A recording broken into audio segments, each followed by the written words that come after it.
Welcome back. It's exactly 11:35, and we're going to be talking with the amazing Mavis Maseko. She is the project manager for the Rodger Federer Foundation program with Read. And of course, it's all about literacy in crisis. Mavis has over 40 years of experience in educational project management. She has successfully overseen more than 30 literacy projects throughout the country. Her expertise and dedication have significantly impacted the lives of countless individuals, promoting literacy and education in various communities. We salute you, Mavis, for the amazing work that you've done within the community. And we're so pleased that you're on the show with us today. Let Thank me you kick very off much. a very good morning to you. Good morning, Julie. Now, with the recent statistics that 81%, not 8%, not 1%, but those two digits put together, 81% of grade 4 learners can't read for meaning. That is absolutely shocking. What does this actually mean in real classroom terms, Mavis?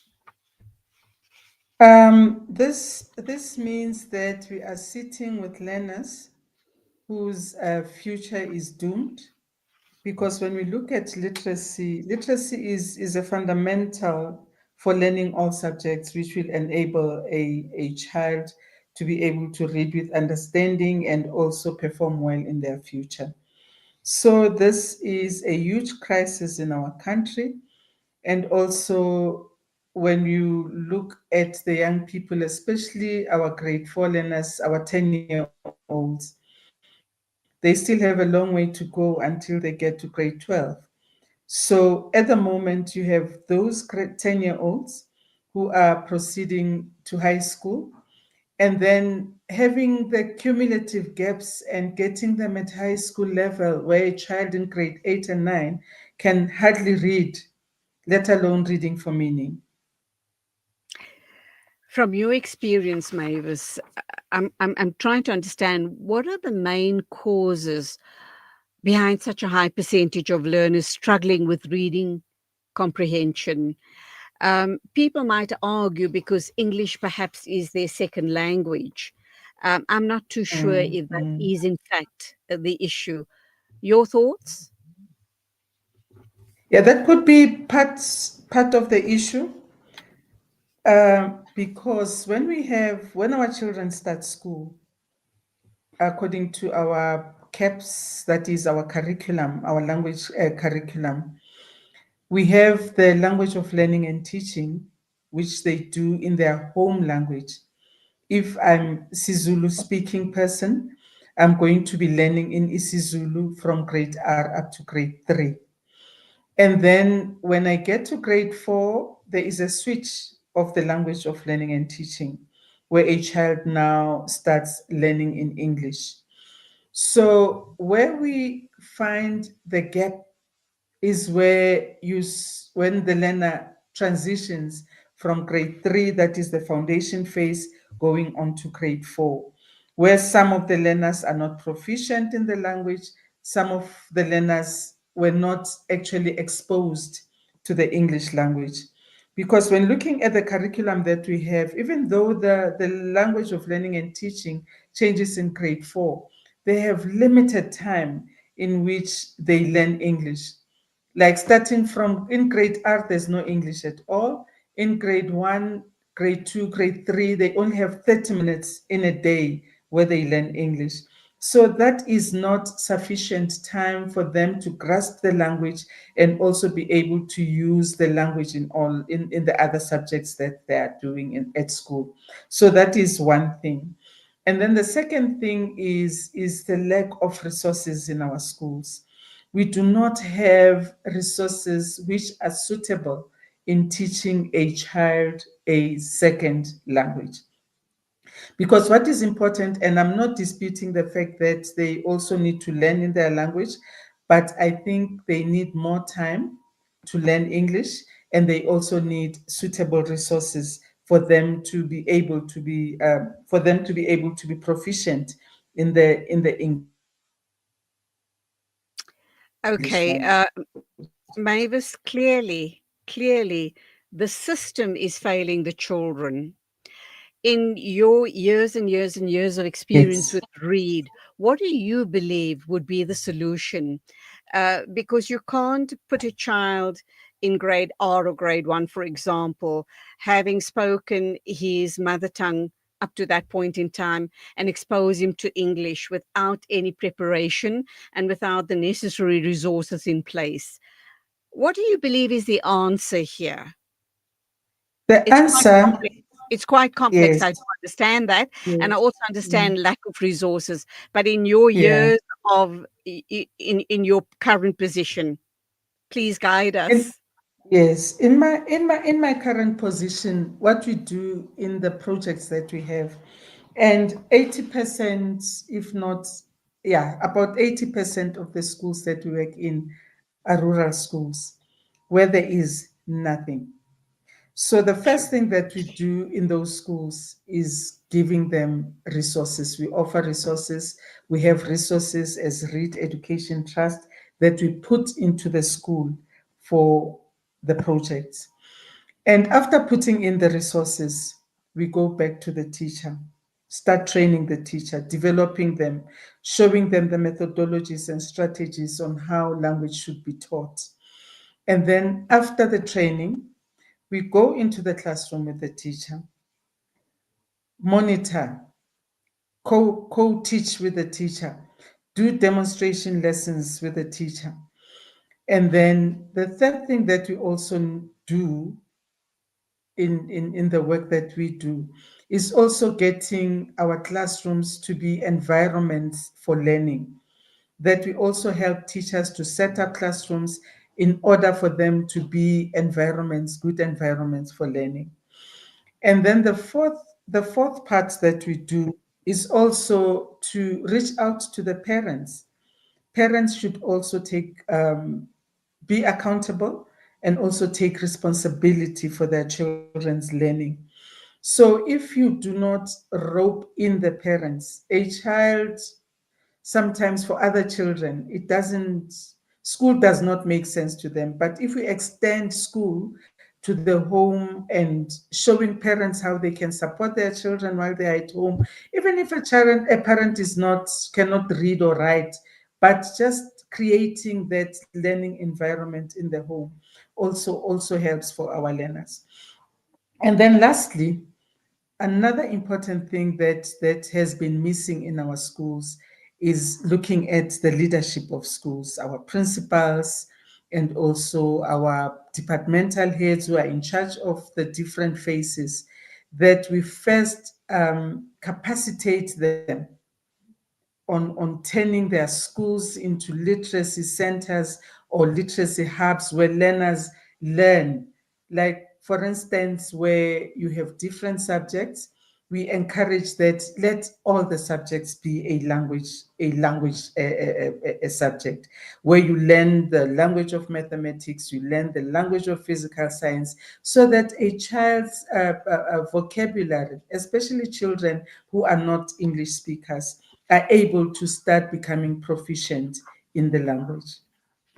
So, Mavis, I'm kind of wondering, is the problem primarily about access to books and materials, or is it more about how literacy is taught in the early grades?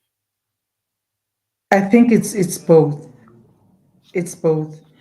As soon as teachers start understanding the science of reading, and as soon as they start understanding the strategies of teaching a language, I think that's when we can start making inroads into getting teachers teaching the right way. So also resources, you cannot teach language without resources. You cannot teach language without books. Like we know now, we hardly have our children going to libraries. So what we do as Read Educational Trust, we sort of put resources where each and every classroom has a library where children can easily access the resources in the classroom. And these resources, they're also able to take them home and also have parents or caregivers to help the teacher to teach the child to read. Okay, Mavis Maseko, read a project manager for obviously the Rodger Federer Foundation. It is now 11:45 a.m. Let's go for an ad break, and when we come back, we'll talk some more on this blight in our society, and that is, of course, 81% of grade 4 learners unable to read with meaning. So all of that and more coming up after the break. Of the Crocodile River bordering the Kruger National Park. As a guest at Buckler's Africa Lodge, one can enjoy an amazing sunrise or sunset on our spacious deck area while you catch a glimpse of some wildlife sightings along the Crocodile River. The sounds of the African savanna will greet you whilst you enjoy your morning coffee. Buckler's Africa Lodge by Tingana Collection. Buckler's Africa Lodge is ideally situated only 6 kilometers from the Crocodile Bridge Gate in the Kruger National Park. Catering for all travelers with variety, we have 4 types of the finest rooms: superior rooms, deluxe suites, and 2-bedroomed family units. Each room is equipped with the finest amenities to make your stay unforgettable. Guests can choose between the self-catering option or book their accommodation with breakfast and dinner included. Buckler's Africa Lodge is your ideal location for the ultimate Kruger getaway experience. We specialize in exhilarating and educational game drives in Kruger, tailor-made to suit your family. Inquire about our various accommodation offerings and other activities. Visit www.tingana.co.za for more information. Buckler's Africa Lodge by Tingana Collection. Experience the pulse of Africa with us.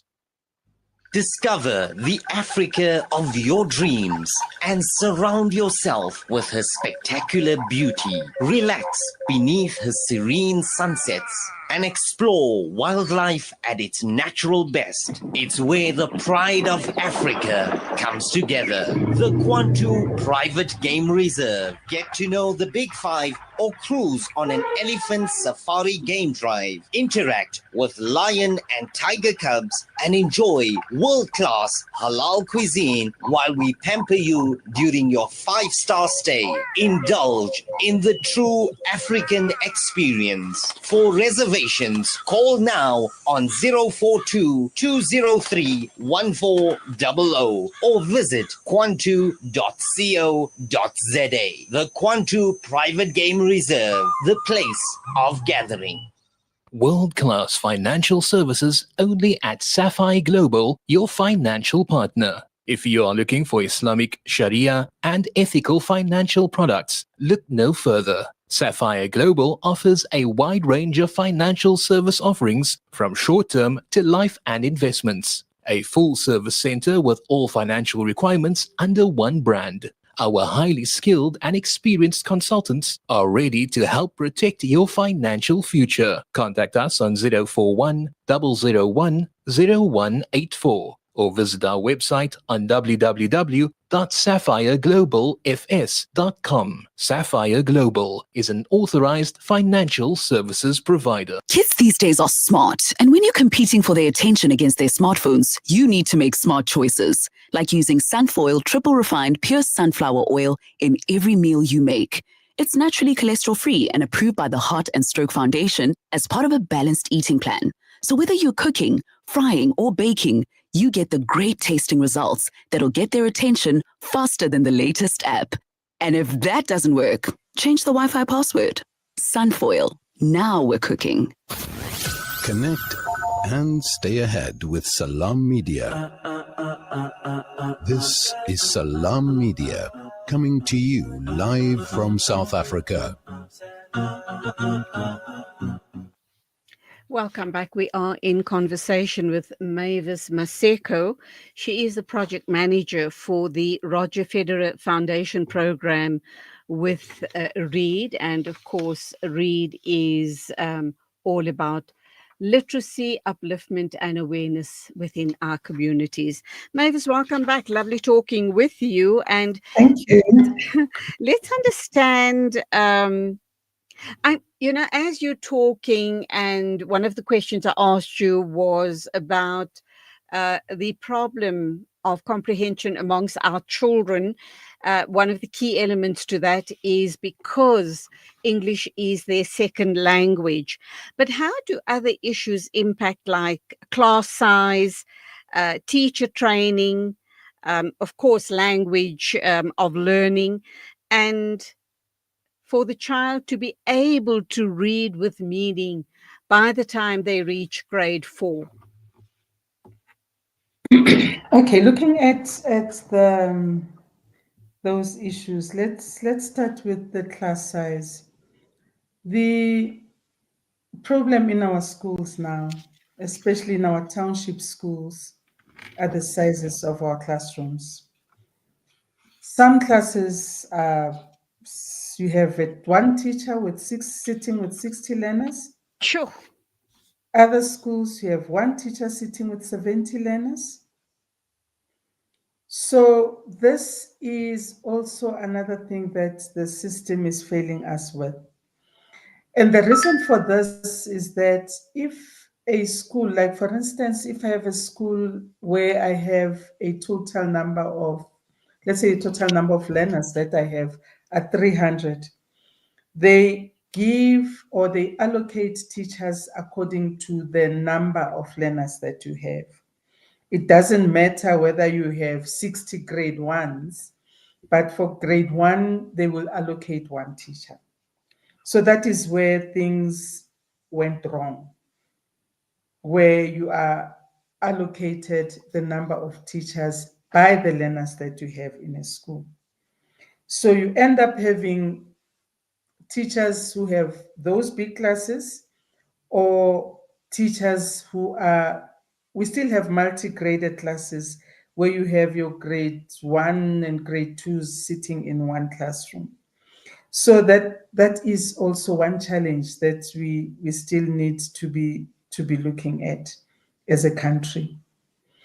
And then also our learners not reading with comprehension. Comprehension it's not automatic. A child needs to have the building blocks which are going to help him or her to be able to read with comprehension. First and foremost, when you start learning a new language, and it is also important that you start maybe with your home language so that you can have some reference. When you start learning a language, you need to start learning it from the sounds, like your phonics, your phonemic awareness, where a child learns the sounds in a new language, which are different from the home language that the child knows. And then after learning the sounds, you need to put together the sounds to make a word. After making those words, they need to understand what that word means, and they also need teachers who have been trained on how reading can be taught. So when looking at our teachers, especially in our projects, that's where we find teachers who do not know how to teach these basics of reading, or have teachers who have been moved from another phase to the foundation phase because the teacher was not performing in the intermediate phase. Gosh. So they move them to the foundation phase. And it's that understanding of the building blocks that teachers need to have, because from a word you also need to be able to construct a sentence, read a passage, and then start understanding what you are reading about. So if our teachers do not know that, and also at the moment, or in the past, I think it's the past 10 years or so, we had colleges closing down and all teachers were channeled to universities, where there is theory that is taught and there is not much practical that the teachers are exposed to. And recently, we have teachers who are studying part-time, a person working somewhere else and studying teaching part-time, where you are not even exposed to the classroom, and then you graduate and you are put inside the classroom. So that's where, as READ, we come in, where we start training these teachers to become experts, especially in the foundation phase. Undoubtedly, this sounds like a crisis. What It type is. what type It- of systemic changes would you like to see from the Department of Basic Education, or perhaps even from our policymakers? I think what a system the first systemic change that I would like to see is, or before the systemic change, I think as a country we need to look at this. I heard you using the word blight. Look at this as a real crisis that we have as a country. Mhm. And one change that I would implement would be the curriculum change, and also placing the correct teacher, especially correct, right teachers in the foundation phase, teachers who have been trained on the science of reading, teachers who know how to teach reading, than just putting all the teachers who are not performing, dumping them in the foundation phase. So this is where I see the problem lies, where you have people who are not qualified to teach the foundation phase, and also our curriculum. I think it's too disjointed, and also not giving enough information on how a teacher can teach reading. So that would be the change that I would like to see. Please God, may that come to fruition. We're going to wrap up now, Mavis, and for communities and individuals uh, listening to us this morning who want to help improve literacy levels in our country, who want to uplift our children and our communities as a whole, what's the one thing they can start doing today? Or are there programs out there that they could then sign up to learn to become teachers' assistants on a voluntary basis, or some other programs that they could get involved in to teach to help our children's literacy levels? Yeah, I think for us to be able to win the battle, we need everybody to come to the party. We need collaboration, not only from our communities, but also collaboration from the private sector, where we have more funds, or more funds which are going to create more job opportunities, especially for our young people. At the moment, we have reading champions in all the schools, which is an initiative by the government, where we have young people who are actually assisting teachers with reading in the classroom, where schools can create a literacy hub. Learners can go there, read in a non-threatening environment, and also have access to resources that are there. So I think we need our young people, we need our community, and also our parents to start taking literacy serious, where they become responsible in their children's learning. So it's a call for everybody, private sector, community, parents, everyone, and young people as well, who can be trained up. Like, we do have some programs as READ, where we have young people who are, we call them learner assistants, where they can help out, especially with learners who are still struggling to read, take them out, teach them all the basics of reading, teach them phonics, teach them how to make sentences, and also have a lot of resources that these learners can use for them to be able to read with meaning. Mavis Maseko, that's where we'll leave it. Absolute pleasure talking with you. Please continue doing the amazing work with, obviously, the Rodger Federer Foundation program under the auspices of READ. You guys are making a significant difference, but we do need hundreds more Mavis Masekos to run all Yeah. of programs. So take care. God bless. And Thank go you, well. Julie. God bless. God bless. Thank you very much. Thanks for It's a having pleasure. me. Thank Absolutely. you. It is Thanks. 11:59 exactly. We're moving along. It is almost midday, and our next guest is on standby. She is Hafsa Juma with a very, very interesting story indeed. So we do hope you're going to remain with us over the next hour right here on the Mid Morning Show with me, Julie Ali.